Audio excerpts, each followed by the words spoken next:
ஜனவரி 8 ஆண்டவரின் திருமுழுக்கு பெருவிழா. ஆண்டவர் இயேசுவின் திருமுழுக்கு விழாவானது கிறிஸ்து பிறப்பு காலத்தின் முடிவாகவும் ஆண்டின் பொதுக்காலத்தின் தொடக்கமாகவும் அமைகிறது. இறைமகன் இயேசு இந்த உலகில் மனிதனாக பிறந்து நாம் செய்ய வேண்டியவற்றை தமது எடுத்துக்காட்டான வாழ்வு மூலம் நமக்கு வாழ்ந்து காட்டியவர். தூய ஆவியின் அருளை பெற்று கடவுளுக்கு உகந்த வாழ்வு வாழ திருமுழுக்கின் வழியாக நாம் அனைவரும் தேர்ந்தெடுக்கப்பட்டிருக்கின்றோம். இறைமகன் இவ்வுலகில் தான் பிறக்க ஒரு சாதாரண பெண்ணான கன்னி மரியாவை தேர்ந்தெடுத்தது போல இன்று அவர் திருமுழுக்கு பெற ஒரு எளிய மனிதரான யோவானை தேர்ந்தெடுத்தார்.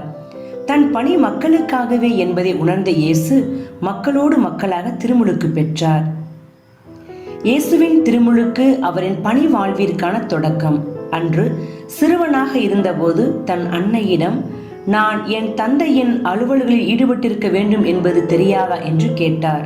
அந்த தந்தையின் திருவுளத்தை நிறைவேற்ற இறைப்பணியாற்ற இன்று திருமுழுக்கின் வழியாக தந்தையின் ஆசிரையும் தூய ஆவிதரும் உறுதியையும் பெறுகின்றார்.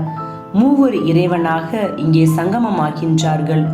தந்தையும் தூய ஆவியும் இயேசுவுக்கு இறைப்பணியாற்ற வலிமை தருகின்றனர். இறைப்பணியாற்றுவது என்பது சாதாரணமான ஒன்று அல்ல. இது குருக்களுக்கும் கன்னியர்களுக்கும் சொந்தமான ஒன்றும் அல்ல. மாறாக திருமுழுக்கு பெற்ற நம் ஒவ்வொருவரின் கடமையும் பொறுப்புமாகும்.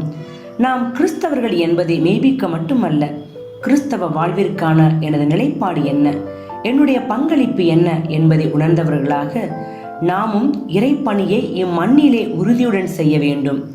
ஏழைகளுக்கு நற்செய்தி அறிவிக்க, சிறைப்பட்டோர் ஒடுக்கப்பட்டோர் விடுதலை பெற திருமுழுக்கு பெற்ற நாம் ஒவ்வொருவரும் முன்வர வேண்டும். யோர்தான் நதிக்கரையில் இயேசு பெற்ற இறை அனுபவம்தான் வாழ்வில் அவர் சந்தித்த மிகப்பெரிய அற்புதமான நிகழ்வு. இந்த இறை அனுபவம்தான் இயேசுவின் இறையாட்சி பணிக்கு அடித்தளமாக இருந்தது. யோர்தான் நிகழ்வு தந்தை கடவுள் தன் மகனை உலகிற்கு வெளிப்படுத்திய மிக அருமையான நிகழ்வு. தந்தை கடவுள் தன் மகனில் மனமகிழ்ந்த நிகழ்வு. தூய ஆவியால் கருவான இயேசு இன்று அதே தூய ஆவியால் இயக்கப்படுகின்றார். தூய்மையின் அடையாளமான தண்ணீரையும் தூய ஆவியாரையும் தந்தை கடவுளின் இவரே என் அன்பார்ந்த மைந்த, இவர் பொருட்டு நான் பூரிப்படைகிறேன் என்ற வார்த்தையையும் மையப்படுத்தியதாக அமைகிறது.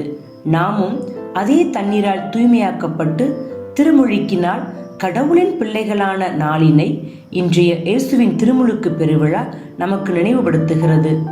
சிறியவர்கள் முதல் பெரியவர்கள் வரை அனைவருமே நாம் பிறந்த நாளை மகிழ்ச்சியாக மறக்க முடியாமல் ஒவ்வொரு ஆண்டும் கொண்டாடி மகிழ்கின்றோம். ஆனால் நம்மில் எத்தனை பேருக்கு நாம் திருமுழுக்கு பெற்ற நாள் தெரியும் என்று சிந்தித்து இன்றைய நாளில் நாம் நம்முடைய திருமுழுக்கை நினைத்து பார்ப்போம். கடவுளின் பிள்ளைகளாக மாறிய பெருமிதத்தோடு நாம் திருமுழுக்கு வாக்குறுதிகளை புதுப்பித்துக் கொள்வோம். இயேசு பெற்ற யோர்தான் நதிக்கரை அனுபவங்களை நாமும் பெறுவோம். தூய ஆவியின் துணையோடு தொடர்ந்து வாழ்வோம். ஆண்டவர் நம்மில் அகமகிழ, ஆண்டவரில் நாம் அகமகிழ்வோம். திருமுழுக்கின் ஆசீர்வாதங்களை பெறுவோம். திருமுழுக்கின் வழியாக நாம் கடவுளின் பிள்ளைகளாக ஆகியிருக்கின்றோம் என்பதை உணர்வோம். இன்றைய நாளில் நாம் அறிய வேண்டியவை. நம்முடைய திருமுழுக்கு தினத்தை அறிந்து கொள்வோம்.